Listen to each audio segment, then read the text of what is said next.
both Taipei and Beijing. I wonder if you could share some opening thoughts on how U.S. One China policy is viewed in Asia, in Taipei, and in Beijing specifically. We saw recently with the talks of maybe negotiating One China policy that there was pretty strong oppositions from the region, and I was hoping that you could talk a little bit more about why Taipei and Beijing sort of hold on to this formulation, and they sort of see it as the best for managing stability from their perspective. Well, I think, in both Beijing and Taipei, there is some level of dissatisfaction with our One China policy, because its scope and its content is different from how either would approach it. And we know how the One China principle of Beijing is different from our One China policy, or at least I think I do.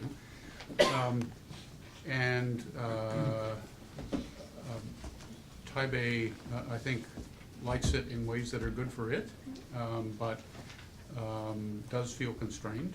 If they could have an official relationship with us, they would love it. But what this whole episode with the president's comments and the aftermath was to remind people in Taiwan that they don't want to be a bargaining chip in any sort of U.S. PRC negotiation, particularly on other issues or on Taiwan itself. That they have a place at the table, or they believe they do,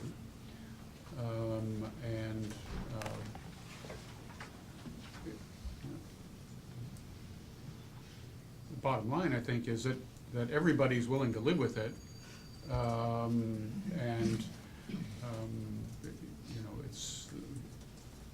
we have the advantage that it allows us to maintain a good unofficial relationship with Taiwan. At the same time, we try as hard as we can to have a cooperative relationship with Beijing, which is can be a plus for Taiwan. There are challenges down the road as PRC military and other kinds of power grow, but we've coped for more than 30 years, and we have smart people doing this, so we can probably keep going. Let me add a comment on that. I think there's good reason for both Beijing and Taipei to be concerned about Americans playing around with the One China policy. Because the dynamic of the cross-strait relationship has moved from the United States being a factor to the two sides of the Taiwan Strait determining the parameters. And we saw that very clearly during the Ma Ying-jeou administration. His going-in strategy was to deal with the economic issues in the cross-strait relationship during his first term, and then hopefully to move to deal with some of the political and security issues in his second term. In fact, he made dramatic progress on the economic side of the thing in his first term, capped by the Comprehensive Economic Framework Agreement. But he ended up in his second term without the domestic mandate to pursue the political side of the equation. And when he tried to move ahead with the agreement on services, he discovered that he didn't even have the base in Taiwan to go that far, and that was partly generated the Sunflower Movement and destabilized the government in Taiwan. Americans had nothing to do with this. This was the problem of the president of Taiwan trying to deal with domestic attitudes in terms of whether he was moving too rapidly toward integrating the economies on both sides. My experience in Taiwan has been that it's Americans who primarily are concerned about the military component of it. What concerns people in Taiwan is not being swallowed up economically and culturally by the mainland. In other words, they want to retain their identity, and they don't want to have an economy that is totally dependent on the mainland. Now that has two aspects. There are elements in the DPP, the extreme green elements, who basically don't want expanded cross-strait economic ties because it limits their options in terms of independence at some point down the road.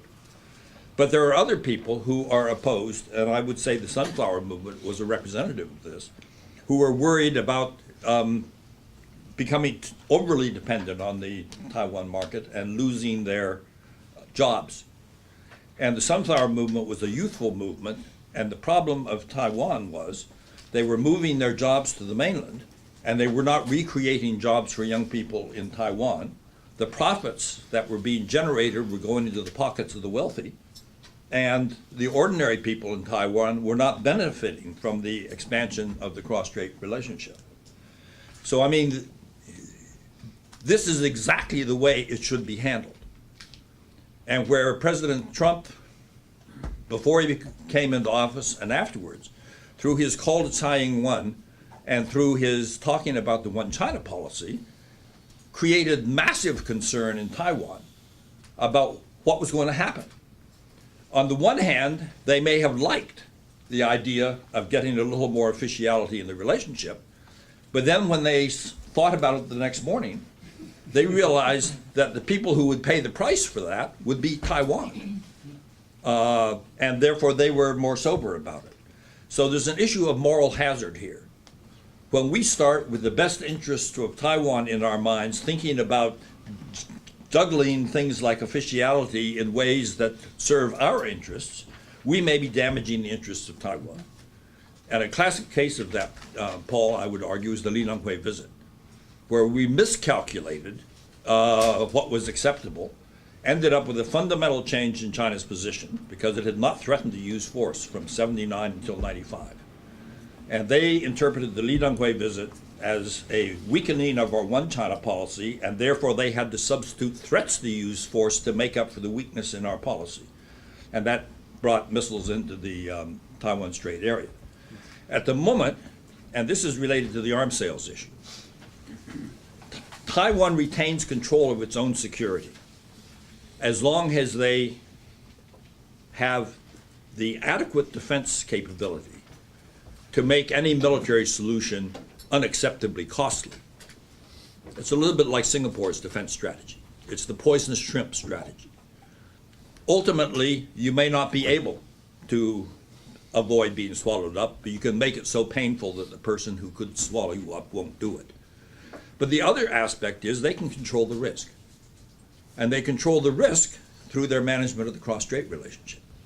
And that's the problem that President Tsai Ing-wen is now wrestling with, because she's moved to a more ambiguous posture on the One China policy, and the result is there are economic consequences that are damaging economic interests in Taiwan, and those were created by the president's policies. And so the question is that the right course for Taiwan to be on? And that's an issue that Taiwan itself debates and ultimately ought to be making the decisions on. When I talk to, you can comment on this, Richard, when I talk to the military in Taiwan, they readily confess that the levels of readiness on the part of the Taiwan military are low. That the readiness on the part of the PLA in Fujian is much higher. And the reason is because people in Taiwan do not expect political leadership to take actions that could bring the military risk in as a real risk. And therefore nobody's thinking in terms of having to fight for their security there. Or even spend money. Or even spend money. I find it bizarre when American officials go into Taiwan and try to tell them what their security interests are, and it's always reflected in buying expensive American military equipment. And you wonder what's driving our military sales policy. Is it the interests of the arms makers, or is it a calculation of the security balance across the strait? Because for the next 30 years, it's really not viable to think in terms of maintaining a military balance independent of the political balance in the cross-strait relationship. If it becomes dependent on us, this is what I call Cubanizing Taiwan, which is you become totally dependent for your security on a foreign power that has its own interests. And if those interests change, then all of a sudden you're bereft, you've lost it. But see, Taiwan, it has control of its security thing, because it can lower the threat through management of the cross-strait relationship.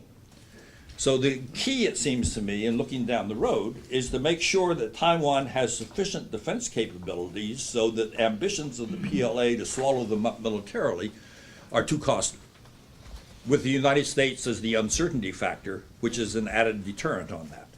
But at the same time, Taiwan has the responsibility to keep the risk management manageable. That way they don't have to spend all of their money on an arms race.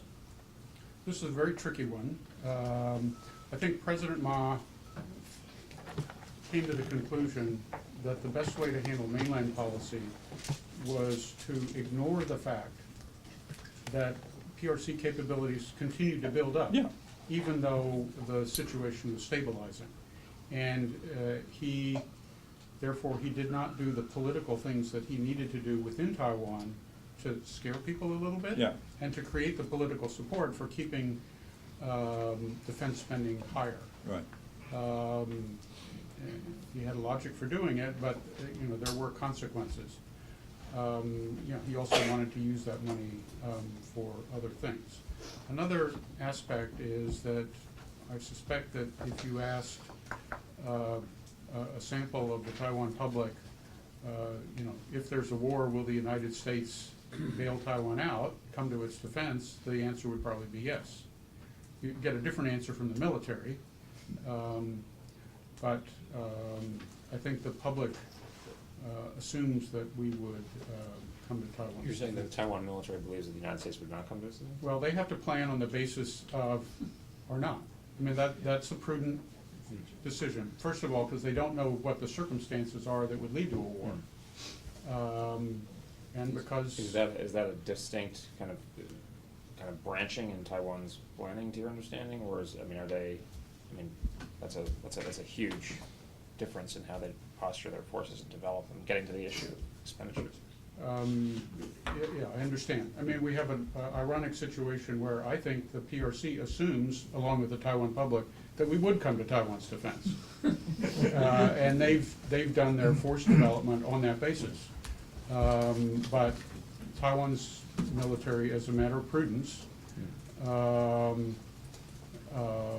thinks that they have to do their planning to take account of the possibility that we would, for one reason or There's another. also a split on spending money. The public Yes. doesn't want to spend money on defense. That's So correct. they minimize the risk. The military doesn't want to spend money on defense. Then there's a huge another problem, and that is, if you are gonna commit to spend money, what are you gonna spend it on? Are you gonna spend it on advanced systems that maybe are not appropriate for the current threat environment? Or are Especially you if going the to... Americans are coming here. Excuse me? Especially if the Americans are gonna come. Yeah. Mhm. But wouldn't that go back to the